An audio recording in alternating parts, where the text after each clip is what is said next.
بسم الله الرحمن الرحيم. والفجر وليال عشر والشفع والوتر والليل إذا يسر هل في ذلك قسم لذي حجر ألم تر كيف فعل ربك بعاد ألم تر كيف فعل ربك بعاد إرم ذات العماد التي لم يخلق مثلها في البلاد وثمود الذين جابوا الصخر بالواد وفرعون ذي الأوتاد الذين طغوا في البلاد فأكثروا فيها الفساد فصب عليهم ربك سوط عذاب إن ربك لبالمرصاد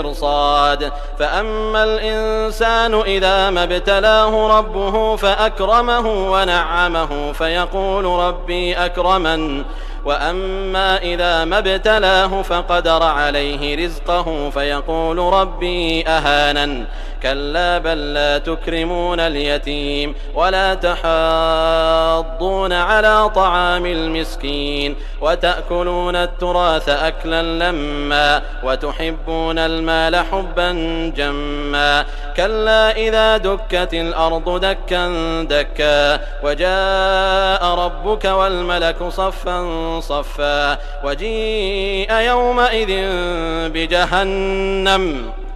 وجيء يومئذ بجهنم يومئذ يتذكر الإنسان وأنى له الذكرى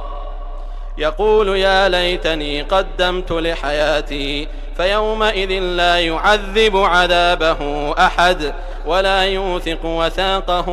أحد يا أيتها النفس المطمئنة ارجعي إلى ربك راضية مرضية فادخلي في عبادي وادخلي جنتي.